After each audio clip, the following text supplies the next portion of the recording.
Welcome to the FinTech One-on-One podcast. This is Peter Renton, Chairman and co-founder of FinTech Nexus. I've been doing these shows since 2013, which makes this the longest-running one-on-one interview show in all of FinTech. Thank you for joining me on this journey. If you like this podcast, you should check out our sister shows, Pitch It, the FinTech Startups podcast with Todd Anderson, and FinTech Coffee Break with Isabel Castro. Or you can listen to everything we produce by subscribing to the FinTech Nexus podcast channel.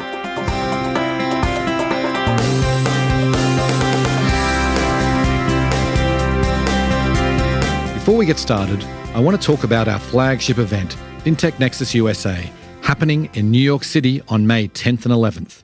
The world of finance continues to change at a rapid pace, but we will be separating the wheat from the chaff, covering only the most important topics for you over 2 action-packed days. More than 10,000 one-on-one meetings will take place, and the biggest names in fintech will be on our keynote stage. You know you need to be there, so go ahead and register at fintechnexus.com and use the discount code PODCAST for 15% off. Today on the show, I'm delighted to welcome Peter Hazlehurst. He is the CEO and co-founder of Synctera. Now, I think Peter's one of the most interesting people in the space. I'm not just saying that because he is a fellow Aussie. I'm saying that because I think he's got a really interesting background that now he is using some of the knowledge that he has developed over his career into what is a fascinating startup at the intersection of all of the fintech innovation that's happening today and the banking system, working with the partner banks. So we talk obviously about how this all works. We talk also about the regulatory scrutiny that is happening in the banking as a service space with partner banks. You know, we talk about the competitive landscape and how kind of Synctera fits in with it all. You know, we talk about how large fintechs are also looking to get banking licenses or acquire banks and how that kind of fits into what they're doing. Peter gives his advice for founders in this challenging environment that we have today, and also touches on his vision for the future of banking as a service. It was a fascinating conversation. Hope you enjoy the show. Welcome to the podcast, Peter. Hey, good morning. It's a beautiful sunny day here in Silicon Valley for a change. Good to see you, and glad it's sunny here in Denver as well. So I want to get started by doing a little bit different. I'm sure you've never been asked this by any American podcaster because I got no idea what I'd be talking about. But you have a famous aunt, and she's not just famous. She's like a megastar because she had a children's program that every single kid watched growing up. It's called Play School. It was a national program across the country, and I grew up with it, as did every Australian kid. And there really isn't an equivalent to the US. I think the closest is like Captain Kangaroo or Mr. Rogers or something, but even that is not quite the same. But anyway, Noni Hazlehurst is an Australian institution. When you were a kid, every one of your friends would have been watching this show. What was it like growing up with an aunt that everybody knew? It was both interesting and fun and a little bit annoying. So my nickname often was people just call me Noni, which was fine. Right. But I think there were like sort of a couple of like really interesting transitions. So one is when my cousins were born. They were nearly born as bicentennial kids. So Noni was super pregnant, and it was the turn of the 1988. Right. So Charlie nearly got popped out on the bicentennial, which would have been equal. Like, you know, there were paparazzi hanging out at her house. She did a home birth, which was kind of fun. Right. So that was like an upside. The downside was like her first big sort of commercial film was a movie called Monkey Grip. Mm-hmm. I remember that. Which couldn't be even more. So imagine you've got this beautiful persona teaching kids how to sing and read and stuff. And then suddenly you've got this person that's sort of on the shady side of town and may or may not have had sex on screen. And so I've never seen the movie because I can't do that visualization. But all my friends had. So imagine being a high schooler and everyone's like, oh, I've seen Noni. Like, all and I feel like I can't deal with this. This is right. Yeah. So rather awkward as a teenager, I'm sure. But anyway, let's get into the guts of things here. I really want to start off with giving us some of the highlights of your background. You've got a fascinating background working at some really interesting companies. You know, why don't you just give us some of the highlights? The upside of being in the game for a long time is you get to experience a lot of fun things. Mm-hmm. I came over when I was 20 to do my first startup. Right. And in 4 weeks' time, we're having our 30th anniversary. Tons of the people still work there. The company's still in production. We still built what was back then considered the modern core banking system called Phoenix. Mm-hmm. And it's still considered modern, and it's 30 years old. And it's a testimony to the fact that some of the core things that happen in banking are pretty consistent. It's also an amazing team that we had that pulled it together and started this idea of a Windows-based, Unix-based core banking system. No one thought you could do that. Everyone thought AS400 was the future. Probably the best experience was we moved into this new office building, and there was this old IBM 5150 hard drive sitting outside. And to give you a perspective, this thing is like a cabinet that's, I don't know, 8 feet tall, 3 feet wide type of thing. Like a fridge. Like a giant fridge. And each hard drive platter was like, I don't know, 3 feet around and sort of an inch thick. And it used to have a switch. If you wanted twice the storage, an IBM engineer would come in and with a screwdriver, and it would allow the hard drive to write on the backside of the disks. Mm-hmm. Like a really field operated upgrade. Anyway, the whole thing stored 5 megabytes of storage or something like this. And we said, this is silly. So we turned it on its side, put a glass table cover over it, and made it our conference room table. And we literally brought it in from the dumpster outside. It was pretty funny. That's great. That's great. Anyway, I know that you spent some time at Google, you spent some time at Uber. Just tell us a little bit about what you did there. Yeah, so Google was a really cool time in banking and payments where people were starting to use their phone. So NFC had just sort of started to come out. And I was lucky to work with the team that helped launch Google Wallet and the first ability to tap and pay with your phone. We combined that with buying a company called TXVia in New York, Anil and Jonathan's company. They obviously went on to do Money 2020 and have been spectacularly successful in the event space. But what was nice about it was we made it possible for you to literally use any card that you'd had in your wallet for Google Play or other reasons and pay with your phone. We did it by inventing, air quotes for the people on the audio side, this concept of tokenization, basically this idea that we would present from the phone actually a Discover card. And then on the back, we would do a coupled transaction to charge your American Express or whatever you thought you were paying with. And we did this because there was no tokenization and we needed some way to be able to get the credentials, pay them in the merchant without having to have to store the whole PAN and reveal the PAN and all that sort of stuff. But it was pretty fun. We created a whole new category. We did some really cool projects with Google Play. We launched the ability to have a pay by Gmail and so forth. So that time and period was pretty transformative, 2012 to 14. Then I did a bunch of startups and other things which were kind of fun, including Postmates and others, but ended up at Uber. And Uber is obviously a pretty big merchant from the payments ecosystem. And we had this two-sided marketplace of consumers that were wanting to ride or eat or scooter on our platform. And on the other side of the marketplace were the working folks that are doing deliveries or pickups or driving and so on. And the velocity was insane. It was off the charts. And it's obviously 24/7. There's no off time. And so everything you build has to be built for scale. And everything you build has to have resilience because stuff breaks, bank accounts get closed, you name it. We had every sort of possible thing across 70 countries. But it was amazing. It was so much fun. Like you're in this product category where you can see what you're doing in real life. And for me, that was one of the sort of the best parts about the role at Uber, which was you're actually materially impacting people every single day.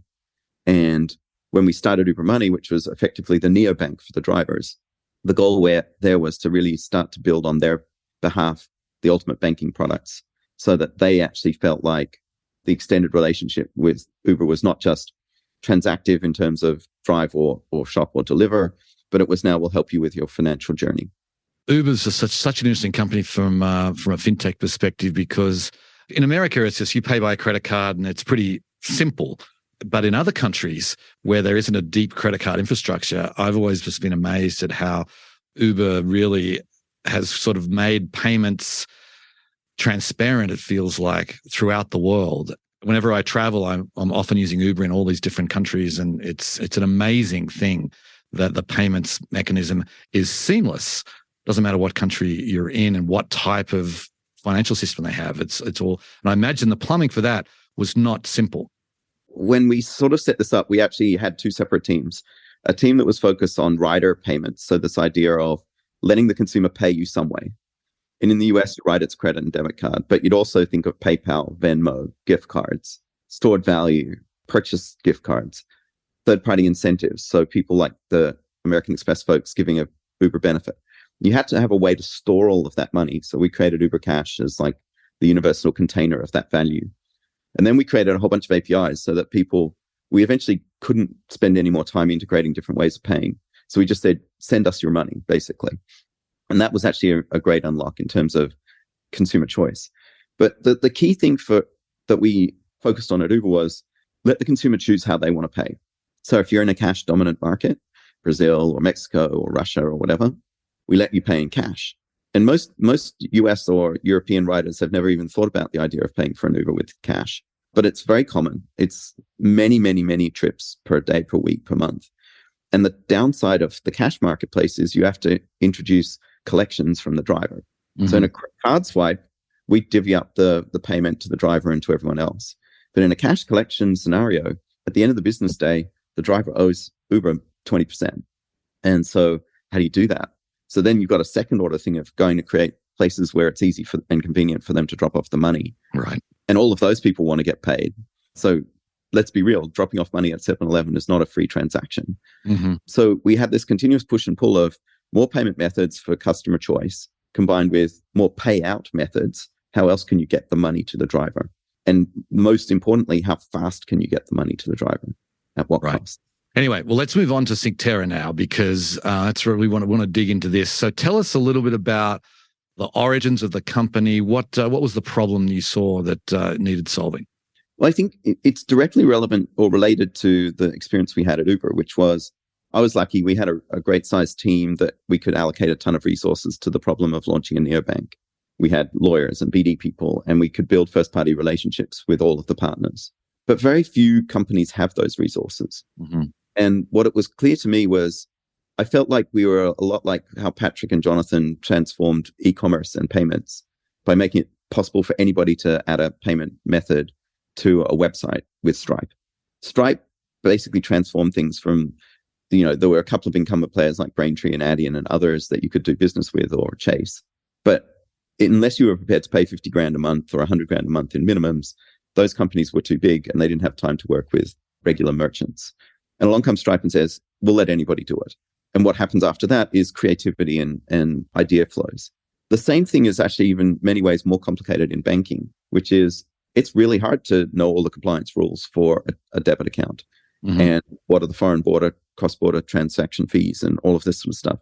And stitching together those relationships from KYC to ledger to accounting to print a card and all of those things, it's a high burden. What I observed, what I believed would be the market opportunity is that there were amazing, great ideas that weren't coming to market because it was too hard or too expensive or took too long.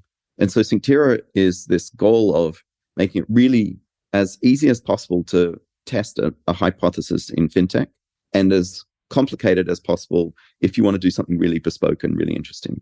And it's really a two-side or a bimodal marketplace of early experimenters that are trying something different. We're working with a fintech right now who's got this great idea about inverting the concept of a subscription. So right now when you do a subscription, like you leave your card on file and every month they charge it. Mm-hmm. And it's a burden on you to cancel. But all of them will let you have a card on file that expires or goes out of date, and then you can reactivate. And so now you've inverted the subscription dynamic. So they're launching this product where the debit card is off by default. So it does the first auth, and then every other time Netflix has to ask, hey, would it be okay if we charge your card? And that's an experiment. I don't know. I think people want to do that. But the burden to get that to market is really high for a creator. Right. On the flip side, there are people that really do know what they want to do. And we needed to be able to have a rich API set that allows them to build whatever they want. And so the learning of Synctera is all different types of customer ideas in fintech land, whether it's embedded finance or otherwise. And then the problem space is how do you get them a bank that's comfortable taking the risk for the type of transaction they want to do?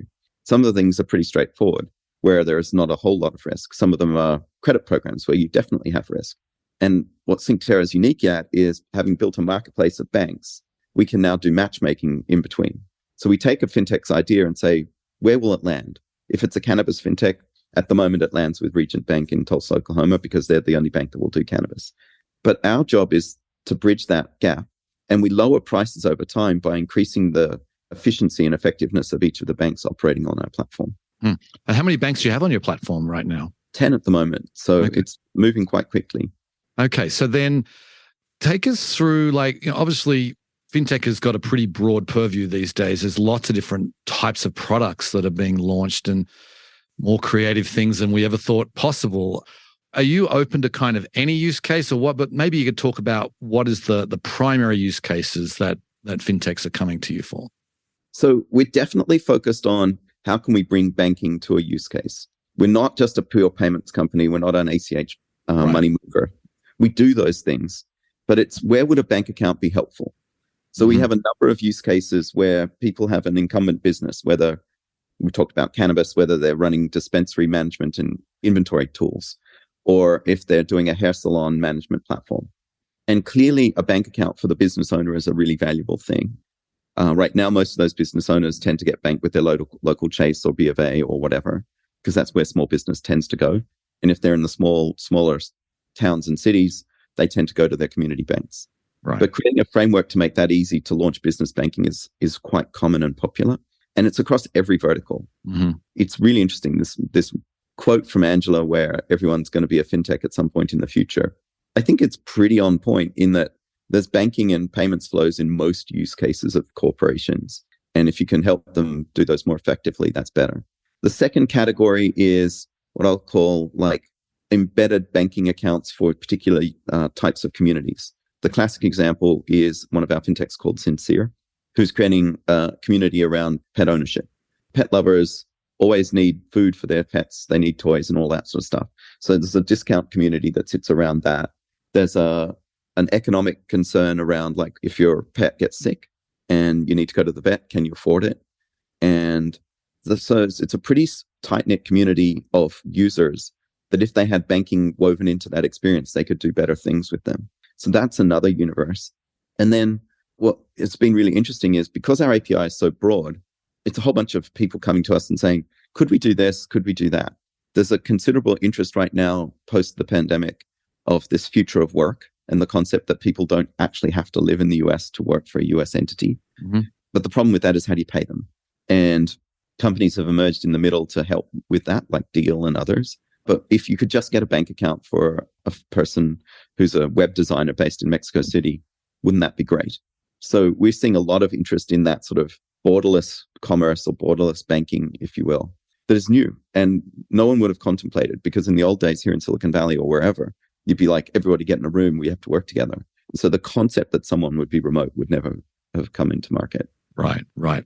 So then, you talked a lot about fintechs, but I know you're also working with non-fintechs, right? So tell us a little bit about the interest you're seeing there. Yeah, so the outcome of the work we do with the non-fintech is effectively a fintech. Right, exactly. However, I don't know, we have a really fun relationship with a company called Players Health. And these guys are great. So Ty started a company really focused on helping kids play sports and figuring out what are the barriers for safety and trust and so forth in the sport industry. Totally, that's the focus. If more kids play sports, the world is a better place because people are healthier and people have better connections to their families. What are the things that block that? First is a trust. Do you trust the sports league? Is it safe? Is it free of bullying? All those sorts of things. And there's been a lot of work done on advocacy of kids in sports over the last 5, 6, 7 years and so forth. Then the next thing is it's literally banking, right? So all these leagues have, opening days where a ton of money comes in from parents. Where does the money go? How do you bank it? Who keeps track of it all? And who keeps making sure that there's not a problem inside the league of someone siphoning off a little bit off the side type of stuff? So that's the next sort of phase. The third phase of it is then banking services for those league managers. So paying their bills and so on. And so is it a fintech? Well, it's sort of become one. Right. But it's really a focus on kids and sports, which I think is really fabulous. That is a real pain point. I know with my kids' soccer leagues, the money management is painful. That's for sure. So I want to kind of dig into a little bit how your APIs and how your platform works. Like if you obviously, it's pretty simple use cases. People want a debit card with their bank account. I imagine that's a very repeatable standard type thing. But then you might have, a credit card that wants specific type of rewards. like if someone comes to you and they're after a use case that you haven't really done before, do you have to sort of add to your API, or how does that work? So yes and no. So part of it is, so we have a great example, which is Wahed, which is one of the first Muslim Sharia law compliant neobanks coming to the US. Mm-hmm. And one of their constraints is they don't want the value of the person's balance, which I'm deliberately not calling an account yet, not to be saved at the bank and turned instead into gold or some other non-bank-like instrument, because they don't want the bank to be able to earn interest and then turn it into lending. It's the concept of riba. So for us, we've already built the idea of real-time authorization. So you do a swipe, you convert it. And we did that because we had a number of crypto fintechs come to us and say, I have this crypto balance, I want to be able to pay for groceries. What we didn't have is a connection to the Royal Canadian Mint or some other gold facilitator. And we said to the Wahed team, you can build that.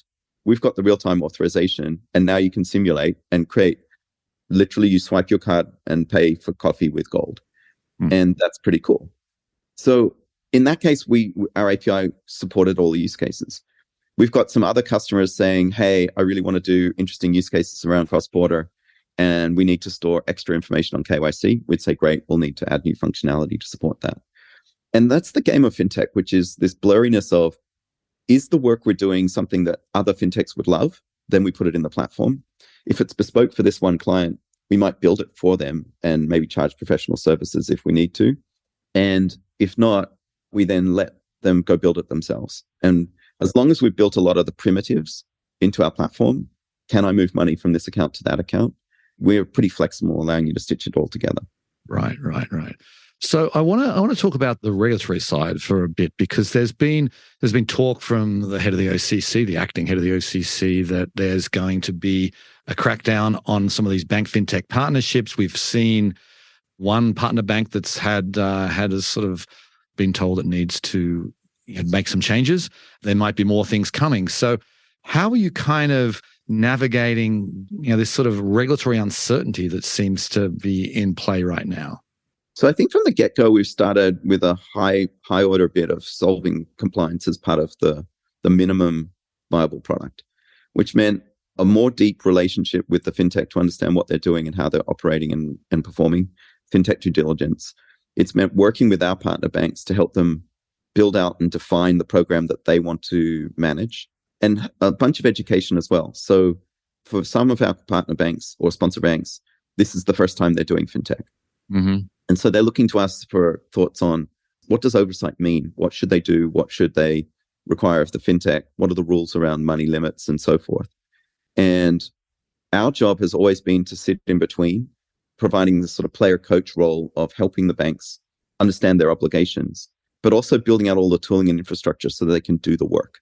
And I think that's been a really important heavy lift on us from a tech perspective, of making sure we've got a single immutable ledger that sits across everything, that you can say, where is the money? And then a really solid set of documentation to make sure we know who the person is that's using the money and where the money came from.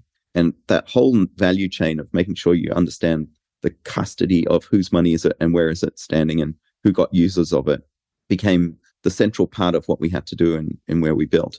And it took a lot of work. And I think we probably would have been 6 months faster to market if we had decided, let's cut some corners over here and let's just launch some programs. Right. And the downside of that is then, as evidenced in the market, if you don't have really good relationship with the regulatory compliance frameworks, unfortunately, it's quite easy to poke holes in what you've built. And that makes for an unsafe economy, an unsafe workplace and marketplace. And we just didn't want to go there. Right. That makes perfect sense to me. So, yeah, I mean, it's a good move considering that probably when you decided to go the extra mile, there wasn't the regulatory scrutiny and now there is. So solid decision in hindsight for sure. So then the banks, obviously there's some banks you're working with that have had fintech relationships before. Some you said are new to it. What sort of capabilities does a bank need to kind of join your platform? And is it, a lot of these banks they're not very large. They're community banks. They don't have a huge tech team. So what is it involved from the tech side to be able to connect into Synctera? So the bank onboarding process has a number of steps. The first is business dynamics. So as a bank, becoming principal members of MasterCard or Visa, so you can issue cards directly. Many of the community banks prior to that would have issued cards through Bank of America or Chase or someone else. So that's part one. Step two is talk to your regulators, the FDIC or the OCC or whomever, and get a new routing number that you can segment your traffic. So you're going to have the bank has traffic over one side, and that might be on FISA or FIS or whatever. And then this new routing number where all of our accounts through the fintech program will be stored so that we, Synctera, can then manage all of the accounting and ledgering. Otherwise, you end up with a big integration project between someone like Synctera and your core banking provider. In our universe at Synctera, we don't connect to the core banking system, which means the tech lift on the bank is relatively low. Right now, we still have some lift around ACH file processing and so on, where we ask the bank, hey, can you post this file for us? And even that we're taking out of the equation with direct integration to Fedline in Q2 of this year. So our job is to reduce the technical uplift or whatever, and then spend a lot of time focused on compliance and due diligence. So teaching the bank how to look at a case that we might throw for question and answer. So imagine someone comes up on a sanction list. We throw a case in our platform. Someone at the bank says, oh, actually, that's a false positive, and do some more due diligence. Or if, in fact, it's a problem, maybe they'll file a SAR on that customer. So we've built all of the infrastructure so that they can monitor fraud, all the AML cases and so forth. And our job is to take the technical lift away with a single centralized repository. So everybody on our Synctera ecosystem, the bank, the fintech, us, all look in the same place. There's not like three silos of this is the bank's information, this is the fintech's information. And when it's shared, that makes it much easier to keep track of all of this stuff and lowers the technical integration costs tremendously. Right. So in many ways, what you're doing is unique in fintech. I mean, but there are others that are kind of, so I imagine, competing with you, at least indirectly. I mean, obviously, we've got the likes of Treasury Prime and Synapse that seem to have some crossover there. Then there's some of the vertical plays like Deserve for credit cards. How do you kind of view the competitive landscape? So, I mean, the good side of things is with competition, it makes us all better at what we do. So there's nothing like honing your experience based on what you learn from others. I think in practice, there are two or three of us that seem to get the majority of the incoming requests. And that's great. I think there were a number of folks that came to market over the last year and a half, 2 years, while we were still building, that were newer to the game and didn't have quite the understanding of what it takes. And what we're starting to see now is a lot of new deals boomerang back. So when we launched last Money 2020 at the end of 21, we knew we were going to take an early stage approach and work with early young fintechs that would be willing to try things out and experiment with our APIs. Over last year, we've grown quite quickly in terms of our customer demo. And what's happened is the fintechs we're working with are becoming more and more large and also more and more adept at what they want to build. And as a result, that's made us really think about what differentiates us from our competition. And I would say probably the most valuable component of what we do is this concept of the marketplace, where we actually take the idea that you have, and then once a week, we send out a note to all our banks and say, hey, banks, here's this cool idea. Are you interested? And that way we facilitate the relationship building between the fintech and the bank. And then ultimately we introduce each other. And there's like a period of time where they sort of say, I like this bank. This one has different requirements around compliance, so maybe I don't want to work with that bank. And our job is to bridge between them. And because we have a different set of risk appetites and different sets of objectives from our bank partners, we can almost always find a home for somebody, which I think is really great. Right. So then fintechs, once they have scale, I mean, you sound like you're working with more of those in the earlier stage, but once they have scale, some of them are getting banking licenses, buying banks. Like, do they outgrow you guys at some point, or how do you view that? I worked on a pretty big fintech at Uber, and I don't think there would have ever been a circumstance we would have considered getting a banking license. Right. Because the impact on the organization is massive, and it changes the culture of the company. And it's hard to separate bank hold call laws against everything else you're doing. So me, Peter, would never opt into buying a bank. Let's put it that way. I know the work involved. I do think that the bigger the fintech, the more sophisticated they are on their API requirements. But even like the largest folks with hundreds of engineers on payments and banking still partner up and find partnerships that matter. I think the sophistication on the business dynamics of the terms of the relationship And in our model, it's making sure that we can pass through savings with tiered pricing that happen as velocity increases, and also align on extending geographic footprint. So, for example, it's great if you're a fintech building in the US, but how do you extend into Mexico or Brazil or Canada or France? And if you can provide incremental value geographically, that may actually be equally interesting. And then the other part of this, which I think is really important to invest in, is what we call multi-bank support, which is this idea that as the fintech or as the customer of ours, I'll call them an integrator, gets really large, they're going to want to diversify their risk of any one particular bank having an issue. Right. By then splitting across multiple banks. And it turns out ledgering is hard work. You need a lot of engineers to build a compliant ledger that will meet bank requirements. And so if they leverage us for that, and then we help them get into other geos, or we help them with other extensions, that's where we create a lot of value for our customers.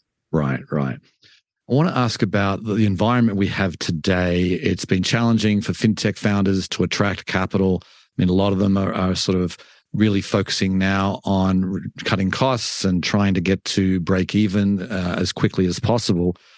So you talk with a lot of fintech companies. What's your advice that you give to fintech founders who are to try and help them navigate this challenging environment we have today? So I would say, first and foremost, know your community. If you're just trying to build the next Bank of America or Chime or something that's very horizontal as a fintech or a bank, it's going to be really expensive and really hard to be successful. But if you have a really well-aligned group of folks, for example, imagine Roblox launches a fintech. Well, hang on, they have. It's called in-app purchasing and game support, and there's a whole economy that built there. How did they do that? Because their community of game players is so self-connected. They have access to that customer base with a low CAC. So first thing, know your community. The second thing is make sure you understand that interchange isn't the only way to make money in banking, and probably isn't going to be your only way to get to profitability. You're going to need to think about other services that you offer them, whether it's subscription-based content, so $5.99 for access to education and learning materials, whether it's ultimately offering a lending type of product and or other cross-border fees and so forth. Lending for us has become quite high demand of late. Mm-hmm. So I think that's really interesting. I think the third part of this is make sure that what you're actually doing solves a real problem. So I think a lot of folks came into the market saying, hey, everybody should have this checking account. It's going to be great. But they never actually talked to their customers and said, well, what about it matters to you? And it turns out maybe the thing that matters to them is faster access to their paycheck. Turns out maybe something that matters to them is global spending capabilities. And if you don't actually know what the customer wants and you just assume a Me Too checking account is going to work, it's not going to work. Right. I'm glad you mentioned lending, because that's something, my thesis has been that these neobanks, they need to add lending because it's a highly profitable business. It's what banks have really built themselves on for decades or centuries, really. And so on the lending side of things, you said you're seeing more demand there.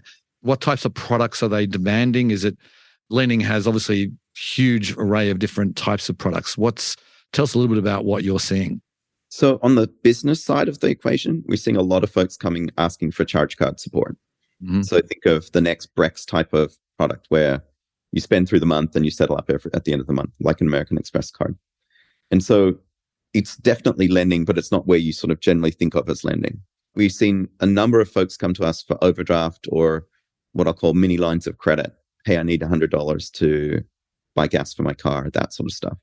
So they're super short term, 1 day, 5 days, 10 days, usually to help someone through a cash flow scenario. There was a lot of interest in buy now, pay later types of use cases several quarters ago. I think that's now being tempered by business specific vertical use cases. So the general purpose solutions like Affirm and Klarna are going to be great. No one's going to disrupt them. If you're Sony PlayStation and you're offering buy now, pay later for in-app game purchases, that's very narrow focused and it's got a direct market segment that is actually quite relevant and opportunistic. And I'm not saying Sony is doing that. I'm just hypothetically saying. But so we see the lending verticals being charge cards a lot, lines of credit, overdrafts, things like that. We're not seeing a whole lot of term lending. Mm-hmm. And we're seeing a little bit of demand on the pure credit card side. But I think most people are in the fintech community or in the banking community are a little risk averse on pure credit in the credit card sense. So we're seeing some interesting use cases there. Interesting. Okay. So last question. I'd like to get your sense of what's your vision for the the future of banking as a service, which is basically a lot of what we've been talking about here. And I mean, within that answer, if you could also sort of give us where you want to take Synctera. Yeah, so I think they converge. Like this idea of somewhere between Shopify or Stripe for banking as on one side of the market where it's super easy to get started, do an experiment, try something in a safe and compliant fashion. And then at the same time, scale up into being able to build the most complicated global use cases is kind of where I think it's heading. Right now, we can do the complicated stuff, and the simple stuff is actually, ironically, harder to build, because to build something simple, you have to take away some degrees of freedom, but also make it really safe so that the operating costs to run the program are low.